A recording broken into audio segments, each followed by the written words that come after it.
Right, so today, as promised, I'm going to show you how to do a hotbed, and I'm going to do a few different examples just to get the concept across. Certain plants like lots and lots of nutrients. Um, Only these plants it is suitable to do a hotbed for. It would kill most other plants. Really, anything in the courgette, melon, pumpkin family, squashes and things, tomatoes, potatoes, hemp, and I can't think of a few other things. So basically, it's an equal mixture of manure, soil, and grass cuttings. Unfortunately, we have lawnmower issues, so we've had to do this with the shears. So, but the manure is fortunately not fully rotted, so it will still get hot. The idea is the stuff still rots under the ground to some extent, so it heats up the ground and it makes it all warm.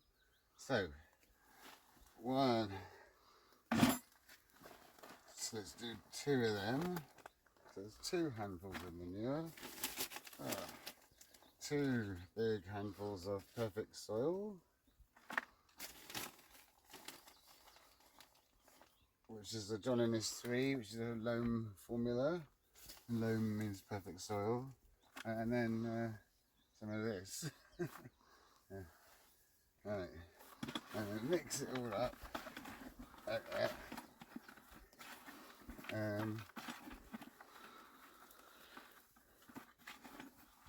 I mean, it's better with a proper lawnmower or a strimmer or something. But this is done by the shears, just for the sake of this thing. Right, hot. Some of this nice. We'll mix it a bit more. See, it's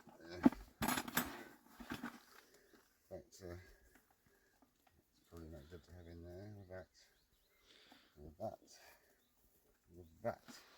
Right.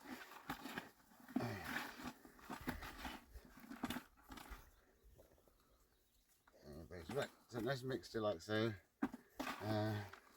Put some in the bottom. Just going to do a little tomato plant for this. Rub it in. And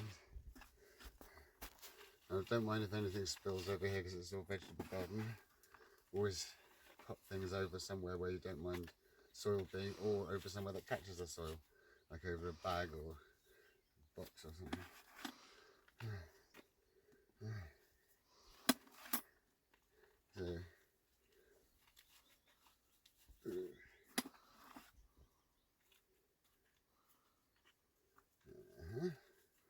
So there's an example for doing a pot. Right, so of course, whenever you've planted anything, always water it. I don't know where this is going to go because we're a bit overpopulated with tomatoes, but I think I'll find a home for it for someone. And then in a bit, we're going to do a hotbed for these. And then here there's going to be a hotbed. We've only got 1 courgette because that's all they had left. I made because I was waiting for the polytunnel. We had all these polytunnel issues, and I was waiting. I made this makeshift polytunnel and had all my seedlings, courgettes in it, and some bit that with the air, I was letting the air ventilation out, blew down, and the whole thing overheated, and all my courgettes turned to mush. This tomato was in there, but it was lower down, and the top got burnt. But the rest of it's okay, so I'm probably going to grow one of these side shoots, or maybe even 2 of them, up sticks and take that off. And that's going to go on the edge of the hotbed, so the hotbed's going to be for this one. Courgettes get really big in polytunnels. They can get monstrous, like, but I'm not sure if it's going to get that big. So, and then do another one for these runner beans possibly. Thankfully, my okra seedlings were in a different structure. They need to be really, really hot. And the poor things have been on a garden table for the last 2 months whilst we're trying to sort out a polytunnel. Peppers that we planted earlier, and they're still kind of a bit yellow and been sitting on a garden table for ages. But the peppers I planted yesterday have really packed up. Look, we've got flowers. There's chilies and sweet peppers, and there's quite a few of them. We've got little flowers coming already. I don't know if you can see there's a little flower in that in there. I'll just move these out of the way.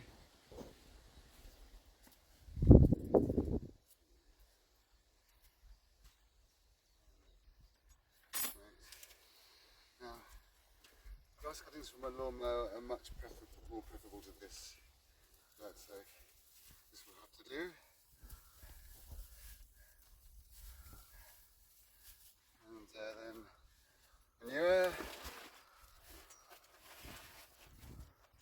because the soil's already there. And some more manure.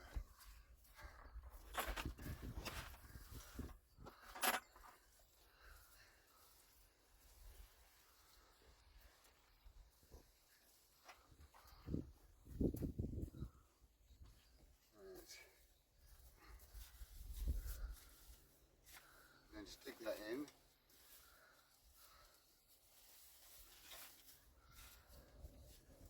So here's our one and only courgette. Very, very careful. They've got kind of quite spongy, easily bruised stems and leaves. So you mustn't kind of squash them. Very, very, very fragile. Apart from that, they're quite tough, so just gently. It just comes out like so. And then just in like so. Gently put the soil around it. And it's incredible that they grow so well with this much nutrient. Try not to get any manure to touch the stem directly, and then give it a really good soak. Courgettes like a semi-shade, so they do quite well with some tall tomato plants growing next to them. Right, so these squashes have got to be planted 4 feet apart, so that's 2 meters apart, because they grow along the ground and take up quite a lot of space. And I'll probably want to put a hotbed underneath each one of them, but for now I just want to mark them out. So, one here, 1, 2, 3, 4, one there, 1, 2, 3, 4, there, 1, 2, 3, 4, one here. So I've dug a hole here, and I've decided to bury it because I'm concerned some of these grasses might grow, or some of these weeds. So I'm going to put it underground, but normally I just dig it in like I did with the courgette in the polytunnel. A layer of manure, a layer of grass and stuff, and more manure.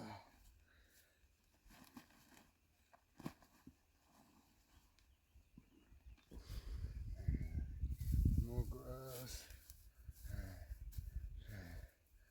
There's a buttercup might grow that way. And more manure. So, and then a little bit of soil on. And get on my little squash plant. And I grew these from some seed. They've just been sitting on the garden table for ages. Right, so now they're going in.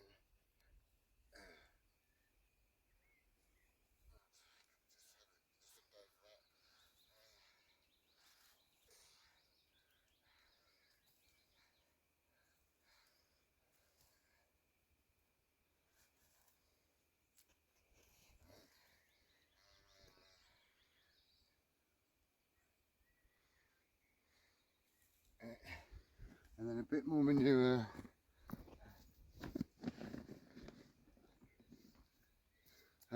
around it, like that. Probably not too big handfuls.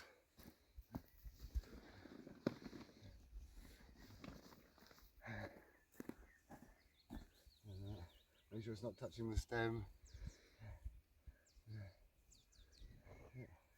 And then water again. So that's a few different ways to do a hotbed. Hope this is useful. See you next time.